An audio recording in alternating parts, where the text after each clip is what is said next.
ये just subject के बाद जब आए और आगे उसको एक्सप्लेन करें, किसी बात से जोड़ें, तो शॉर्ट में बता रहे हैं। अब आगे चलते हैं, एक और बात बता देते हैं आपको कि दैट का यूज जो है वो लिविंग नॉन लिविंग दोनों के साथ कर सकते हैं, नॉन लिविंग दोनों चीजों के साथ कर सकते हैं। हु का खाली लिविंग के साथ करेंगे, ठीक है ना। विच का खाली लिविंग के साथ करेंगे, लेकिन बीच में एक्सेप्शन है। बीच में एक्सेप्शन ये है कि जब हमें कहीं चॉइस का सिलेक्शन का बोध होगा तो हम वहां पर विच का इस्तेमाल लिविंग के साथ भी कर देंगे। सॉरी, विच का नॉन लिविंग के साथ करते हैं, हमने बताया कि नॉन लिविंग। लेकिन एक्सेप्शन अपवाद क्या है कि जब हमें कहीं सिलेक्शन करना होगा कई लोगों में से किसी का, तो हम लिविंग बीइंग या इंसानों के लिए भी विच का यूज कर देंगे। कैसे? जैसे कि अभी आपको एग्जांपल दे देते हैं। एक्सेप्शन क्या है विच का? जैसे आपने कहा कि there are two mister Gupta, there are two mister Guptas हैं, which one do you want. अब यहाँ सिलेक्शन का बोध जहां पर हो जाता है तो वहां पर हम लिविंग बीइंग के साथ भी विच का यूज कर देते हैं। चलिए आगे चलते हैं। और एक बात और बता देते हैं बहुत कॉमन सी, कि जब कुछ वर्ड्स होते हैं, देखिए जैसे दैट का यूज और कहाँ होता है। जैसे कुछ वर्ड होते हैं ओनली, है ना, ओनली जैसे होता है, और सच होता है, सच, एवरीथिंग, और उसके बाद एवरीथिंग के बाद नन, ऑल, नन है, ऑल है, इस तरह की चीजों के साथ, और सुपरलेटिव डिग्री के साथ।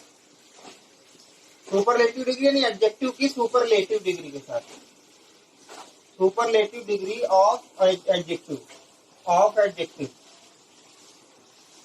इसके साथ हम हमेशा दैट का यूज करते हैं। फॉर एग्जाम्पल,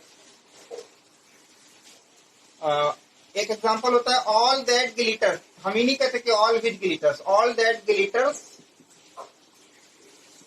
कहावत है इज नॉट गोल्ड। तो आप देख सकते हैं कि ऑल के बाद हमने दैट लगाया है ना। एवरीथिंग आता है, नन आता है, ऑल आता है, तो उसके साथ दैट लगता है। जैसे अगला एग्जाम्पल हम आपको दे सकते हैं कि एवरीथिंग, विच नहीं लिखेंगे, दैट लिखेंगे, दैट यू नो, बहुत छोटा सेंटेंस, इज रॉन्ग। तो याद रखिएगा कि कुछ वर्ड है one such, everything, none, all, या सुपरलेटिव डिग्री जैसे बेस्ट है, this is the best, this is the most influential, इसको हम दैट, इसके साथ दैट का यूज करेंगे, हु या विच का यूज नहीं करेंगे। इसको दिमाग में रख लीजिए अच्छे से। That is very beneficial for competitive as well as your daily life. Now I am going to tell you my last point, that is interrogative point, and I am forgetting the number, perhaps 9, interrogative pronoun. Interrogative pronoun में क्या है कि जब हम noun की जगह who, विच या what का इस्तेमाल करते हैं और उसको हम इंट्रोगेटिव प्रोनाउन कहते हैं, यानी उसका आंसर हमारा नाउन में आएगा। जैसे for example who comes here, ध्यान से देखिएगा, who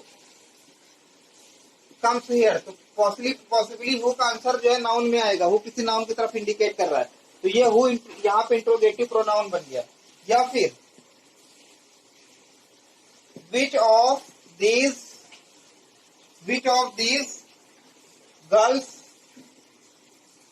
is your sister, question mark. अब देखिए यहाँ पे विच ऑफ these girls, यानी इन गर्ल्स में से कौन सी गर्ल्स तुम्हारी सिस्टर है, तो जाहिर सी बात है किसी का नाम आएगा। तो ये इंट्रोगेटिव प्रोनाउन, जैसे व्हाट इज द मैटर, तो व्हाट का कुछ नाम होगा वो नाउन में आएगा, व्हाट इज द मैटर। तो जब ये नाउन की जगह है, नाउन की तरफ इशारा करे, तो ये विच है, वो है, व्हाट है, ये चीजें इंट्रोगेटिव प्रोनाउन बन जाती हैं। और whom भी है, इसका ऑब्जेक्टिव केस whom भी आता है, ठीक है ना। whom do you like most, और इसका हु का जो है ऑब्जेक्टिव का assume होता है, और हु भी और ये हु पॉजेसिव भी आ जाता है इसमें, ठीक है ना। तो ये सारी चीजें आपको याद रखनी होंगी, तब जाके कहीं आपका बेसिक है ये, basic. I am not talking about any very difficult और हाई फाई थिंग्स। एंड एक और बात की जाती है, कभी कभी किसी किसी बुक में लिखा रहता है, किसी किसी बुक में नहीं, जिसको कहते हैं व्हाट को एक्सक्लेमेटरी प्रोनाउन भी कहा जा सकता है। व्हाट को एक्सक्लेमेटरी विस्मय बोधक प्रोनाउन भी कहा जाता है। क्यों? एक्सक्लेमेटरी क्या होता है? जो फीलिंग हमारी सडन से अचानक से निकलती है, हम कहते हैं wow what a beautiful seen this is, है, हाउ स्टूपिड यू आर। चाहे वो दुख की वजह से निकले, सुख की वजह से निकले, चाहे हेट की वजह से निकले, तो वहां पर भी हम व्हाट का इस्तेमाल करते हैं, हाउ का इस्तेमाल करते हैं। तो वहां ये व्हाट और हाउ इस तरह की चीजें जो आएंगी वो क्वेश्चन में नहीं आएंगी, वो एक्सक्लेमेटरी प्रोनाउन एक्सक्लेमेशन को एक्सप्रेस करने के लिए। तो उनको वहां पर हम उनको एक्सक्लेमेटरी प्रोनाउन कहेंगे। जैसे what a beautiful seen this is, beautiful seen this is. अब यहाँ पे देखिए इज लास्ट में लाए हैं, क्योंकि एक्सक्लेमेटरी सेंटर में क्वेश्चन नहीं पूछना, हम अपना वंडर, अपने सरप्राइज को व्यक्त कर रहे हैं। तो ये था आज का हमारा एपिसोड, जो कि हमने उठाया था आपके